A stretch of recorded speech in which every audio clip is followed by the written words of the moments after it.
Hello दोस्तों, zero law class में आपका बहुत बहुत स्वागत है। मैं संदीप आज आपके सामने आईपीसी के एमसीक्यूज को लेके आया हूँ। सेकंड सेगमेंट है ये, जैसा कि आपको यहाँ दिख रहा है। ये हम लोग का सेकंड सेगमेंट है, तो हम लोग दोस्तों सीधे आज ज़्यादा समय नहीं लेते, सीधे चलते हैं क्वेश्चन की ओर।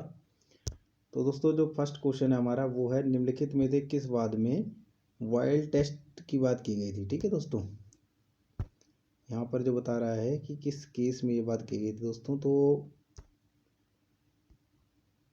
एक सेकेंड। तो दोस्तों निम्नलिखित में से किस वाद में वाइल्ड बीच टेस्ट की प्रतिपादित किया गया था। तो दोस्तों जो इसका आंसर है वो आंसर है पहला, ये आपका बी लास्ट वाला, आर बनाम आर्नोल्ड के वाद में कहा गया था। इस वाद में दोस्तों मैं आपको बता दूं कि ये होता क्या है। वाइल्ड बीट टेस्ट जो होता है वो एक तरीके से उचित और अनुचित के जो है, कोई ऐसा व्यक्ति जो कि हमारे आईपीसी का सेक्शन 84 है, जिसको हम में जो है विकृत चित्तता बोलते हैं, उससे रिलेटेड है। कि कोई भी व्यक्ति जो अपने दिमाग की मेंटली हालत ऐसी है कि वो उचित और अनुचित का ज्ञान नहीं रख सकता है और वो किसी निर्णय पर नहीं पहुंच सकता है, तो इस प्रकार की जो बात है उसको जो है, उसमें जो सिद्धांत प्रतिपादित किया गया उसको वाइल्ड बीस्ट टेस्ट के नाम से जाना जाता है। ठीक है दोस्तों, तो ये आपके फर्स्ट क्वेश्चन का आंसर है दोस्तों। सेकंड क्वेश्चन की ओर चलते हैं। सेकंड क्वेश्चन की ओर चलते हैं दोस्तों। सेकंड क्वेश्चन है, मैकनेटन का वाद संबंधित है।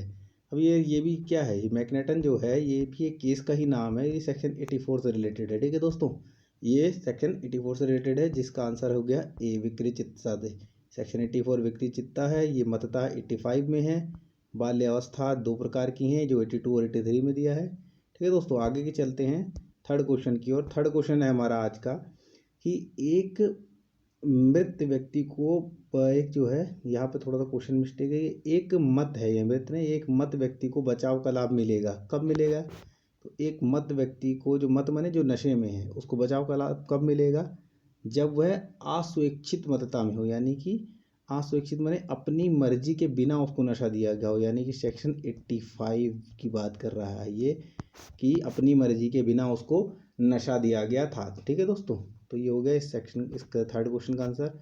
चलते हैं फोर्थ क्वेश्चन की ओर। फोर्थ क्वेश्चन कहता है दोस्तों कि निम्नलिखित में से कौन सा वाद मतता के आधार पर प्रतिरक्षा से संबंधित है। मतता माने वही सेक्शन 85 की बात कर रहा है, ये उससे रिलेटेड है। तो यहाँ पर इसका आंसर हो जाएगा डायरेक्टर ऑफ पब्लिक प्रोसिक्यूटर बनाम बियर्ड। ये दोस्तों बहुत फेमस केस है। मेरे आपसे एक अनुरोध है कि इस केस को आप जरूर, अगर आपके पास आईपीसी की पुस्तक है तो जरूर पढ़िएगा। ठीक है, बहुत इंपॉर्टेंट केस है, क्योंकि आजकल इससे रिलेटेड जनरली घटनाएं होती रहती हैं। शराब पी करके मारपीट कर लिया या कुछ कर दिया, ऐसा हो जाता है। ठीक, तो ये हो गया। इसके बाद अगला क्वेश्चन है दोस्तों जो, तो अगले क्वेश्चन की ओर चलते हैं। तो अगला क्वेश्चन है दोस्तों इसमें, वो है आपका, भारतीय दंड संहिता की कौन सी धारा अनैच्छिक मतता के कारण, मतता के आधार पर प्रतिरक्षा से संबंधित है। अनैच्छिक मतता मतलब मेरी इच्छा नहीं है लेकिन मुझे नशा दिया गया, अनैच्छिक मतता। तो वही बात हो गया, इसका आंसर हो जाएगा सेक्शन 85 हो जाएगा। ठीक है दोस्तों, अनैच्छिक मतता किससे है? सेक्शन 85 में है। चलते हैं दोस्तों अगले क्वेश्चन की ओर। अगला क्वेश्चन है कि किसी व्यक्ति द्वारा दी गई स्वीकृति गंभीर चोट पहुंचाने के लिए न्यायसंगत मानी जा सकती है, जबकि वह स्वीकृति निम्नलिखित अवस्था में दी गई हो।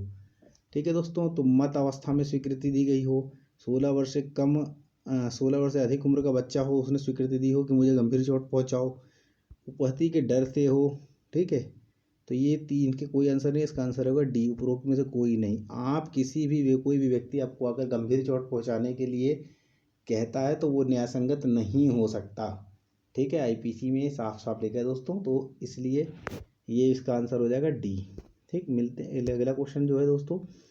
अगला क्वेश्चन सातवां क्वेश्चन कहता है, ए यानी का लिखा है यहाँ पे कि का की आयु 12 वर्ष से कम है और कम है, उसको बहुत पीड़ा है, वह मरने वाला है। बी के ने सद्भावना से ए के संरक्षक, यानी जो बच्चा है उसके संरक्षक से सहमति से, उसकी संरक्षक है यानी उस बच्चे के माता पिता मान लीजिए, उस सहमति लेकर उसे मार डाला। तो बताइए कि अब जो है बी को क्या क्या होगा। तो बी का कृत्य सद्भावपूर्वक होने के कारण निर्दोष है, सहमति योग्य सफाई है। बी दोषी नहीं है क्योंकि ए वैसे ही मरने वाला था।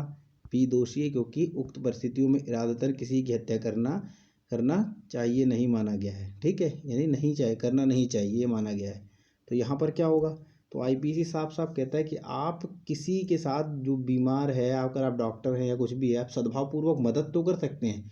आप इलाज करिए, डॉक्टर हैं और इलाज करते मर जाए वो अलग विषय है, लेकिन आप जान करके किसी की हत्या नहीं कर सकते, वो इरादतन हत्या कहलाएगी। इसलिए इसका आंसर होगा डी, बी दोषी होगा क्योंकि उसने इरादतन हत्या की है, ये माना जाएगा।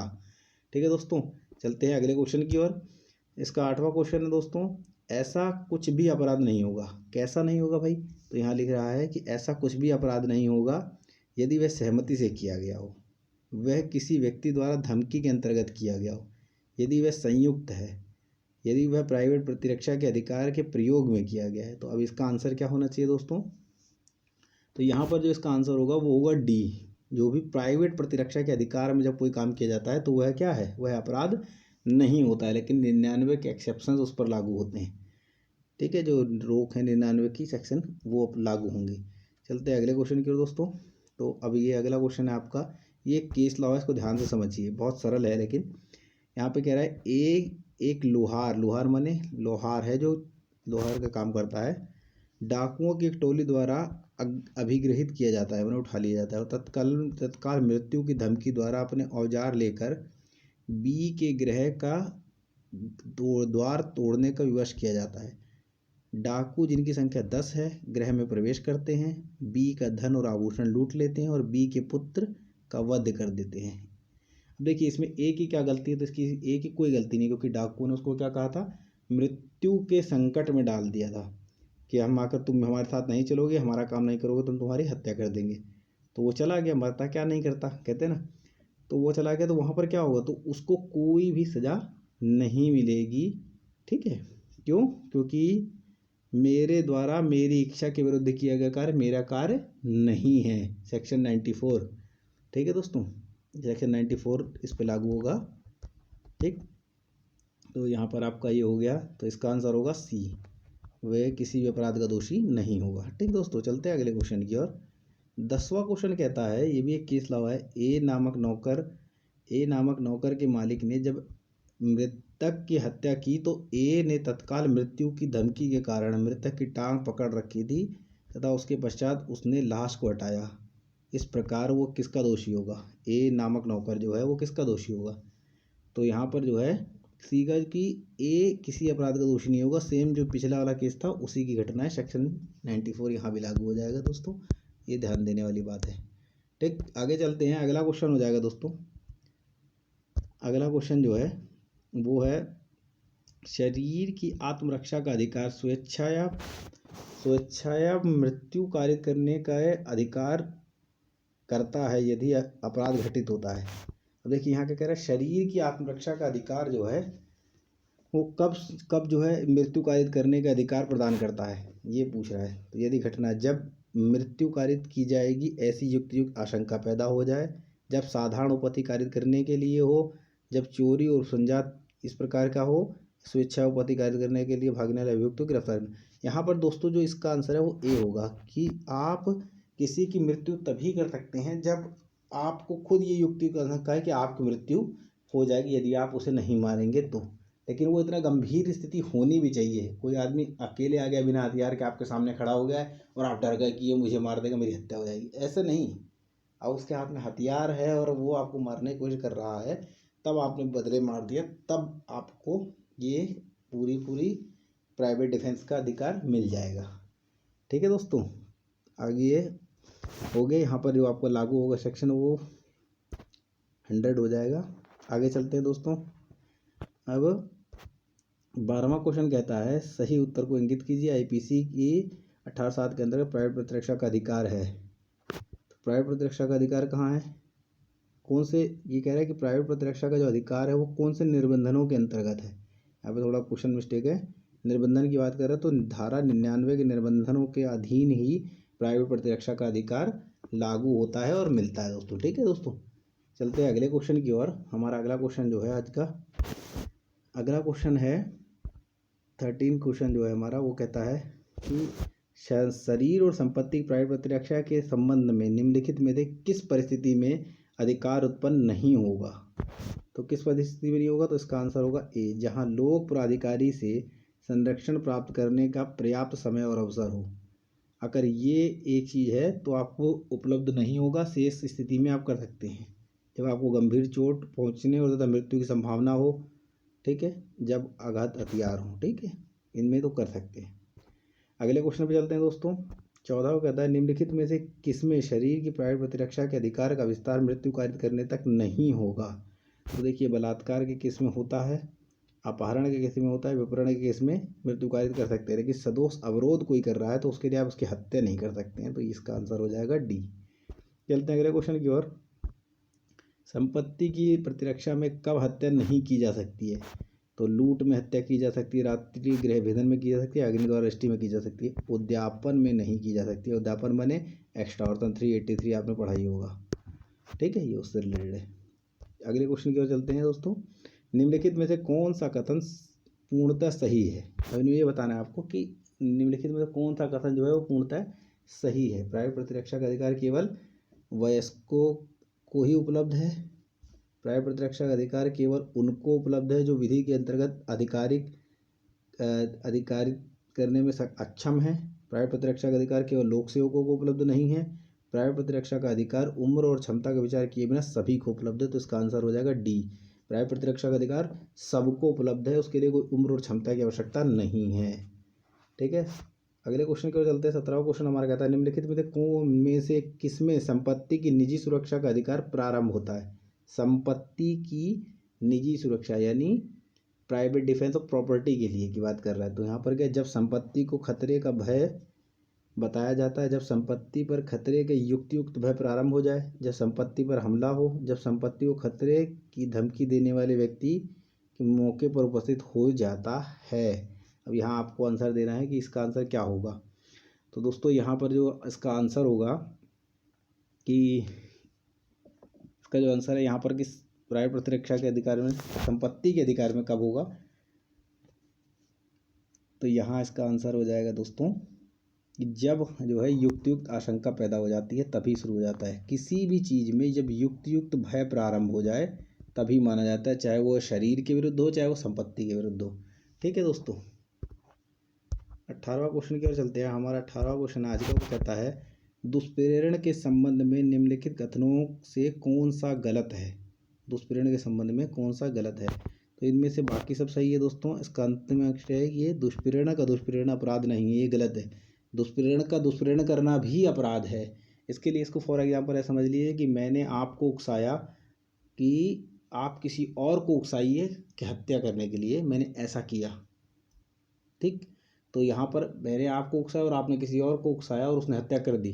तो यहाँ पर आप तो दोषी है ही है, मैं भी हूँ, क्योंकि मैंने दुष्प्रेरण, आपने आपको दुष्प्रेरित किया और आपने उसको किया, तो मैंने दुष्प्रेरण किया है, ठीक है दोस्तों। इसका आंसर हो गया डी। नेक्स्ट क्वेश्चन की ओर चलते हैं दोस्तों। निम्नलिखित में से सही स्थिति कौन सी है? ए, दुष्प्रेरण का तब तक अपराधी नहीं होगा जबकि वह, अब इसमें कौन सा है तो देखना है, जबकि वह। बी, जो एक पागल है को अपराध करने के लिए दुष्प्रेरित करता है, किंतु बी उन शब्दों को समझ ही नहीं पाता है जो ए ने कहा। भारत से बी को, जो इंग्लैंड में है, फ्रांस में अपराध करने के लिए दुष्प्रेरित करता है।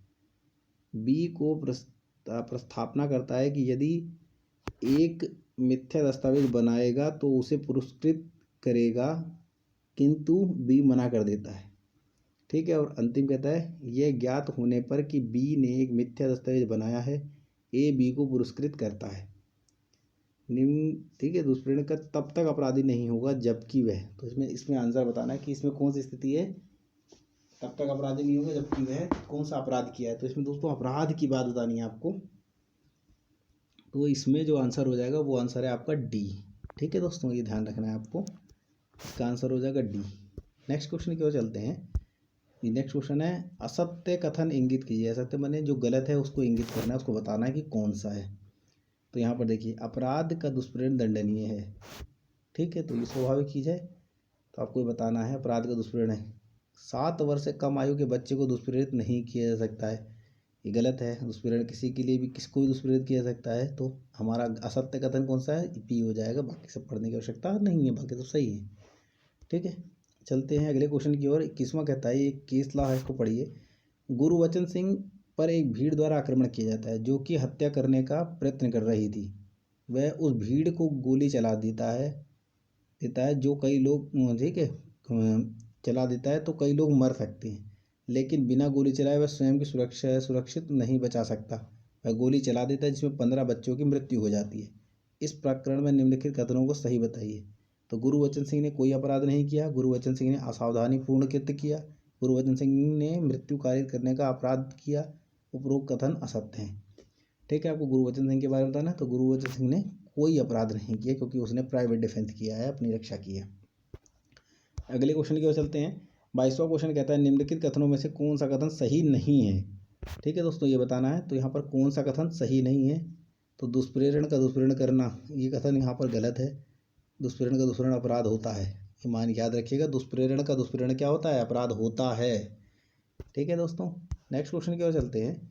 इसको समझना, सूची 1 से सूची 2 को सेम मिलाना है और उत्तर देना है। तो यहाँ पे पहला क्या है, सामान्य आशय। इन चारों में देखना सामान्य आशय क्या होगा। तो सामान्य आशय का संयुक्त दायित्व होता है। सामान्य उद्देश्य, ठीक है, सामान्य आशय किस में दिया है, सेक्शन 34 में दिया हुआ है, आपको याद होना चाहिए। सेकंड, सामान्य उद्देश्य तो आणविक दायित्व होता है, ये सेक्शन 149 में दिया हुआ है। ठीक है, उत्प्रेरण, उत्प्रेरण कहाँ होता है, दुष्प्रेरण से रिलेटेड है, ये आपको बताइए। फिर बेईमानी का आशय चोरी होता है। बेईमानी के आशय से कोई संपत्ति को एक स्थान से दूसरे स्थान पे अगर खाली मूव करा देंगे आप, तो क्या माना जाएगा, चोरी माना जाएगा। तो इस हिसाब से ए का दूसरा, ठीक है, यहाँ पे ए का तीसरा होगा और बी का चौथा होगा। तो ए का तीसरा और बी का चौथा, यहाँ पे आपका आंसर हो जाएगा सी। ठीक है दोस्तों, इसका आंसर होगा सी। नेक्स्ट क्वेश्चन की ओर चलते हैं। नेक्स्ट क्वेश्चन है 24वां। ए सी को, यहाँ पे लिखा है ना आशा, तो ए सी को पीटने के लिए बी को उकसाता है। तत्पश्चात ए उस स्थान पर स्वयं पहुंच जाता है जहां बी सी को पीट रहा है। ए दोषी है, तो ए किसका दोषी है, ए 114 का दोषी हो जाएगा, 114 के अंतर्गत। ठीक है दोस्तों, 114 के अंतर्गत दोषी माना जाएगा। नेक्स्ट क्वेश्चन की ओर चलते हैं। नेक्स्ट तो आज का यह क्वेश्चन है कि ए बी को उकसाता है कि सी को गंभीर चोट पहुंचाए। ठीक है, ए बी को उकसाता है कि वह सी को गंभीर चोट पहुंचाए, किंतु बी ने सी को मार डाला। उसने गंभीर चोट पहुंचाने के लिए कहा था, लेकिन वहाँ पर उसने क्या किया, बी ने सी को मार डाला। तो यहाँ पे बताना है डाला, इस प्रकार ए किस चीज़ का दोषी होगा, ए के बताना है। तो यहाँ पर किस चीज़ का दोषी होगा, तो हत्या के दुष्प्रेरण का दोषी होगा। ठीक है, क्योंकि उसने गंभीर चोट पहुंचाने के लिए तो कहा ही था। ठीक, तो इसका आंसर हो जाएगा ये दोस्तों। चलते, अब ये हमारा आज का सेगमेंट पूरा हुआ दोस्तों। चैनल को लाइक और सब्सक्राइब जरूर कीजिए। जब तक सब्सक्राइब नहीं करेंगे दोस्तों, तब तक कोई फ़ायदा नहीं होगा, इसलिए सब्सक्राइब जरूर कीजिए और पूरा वीडियो देखिए और शेयर कीजिए। हमारे टेलीग्राम पेज पे हमको फॉलो करिए, जीरो लॉ क्लास के नाम से, यही नाम से @ आगे लगा लीजिएगा। फेसबुक पेज पे भी आइए जीरो क्लास की। ठीक है दोस्तों, मिलते हैं अगले सेगमेंट में, तब तक के नमस्कार।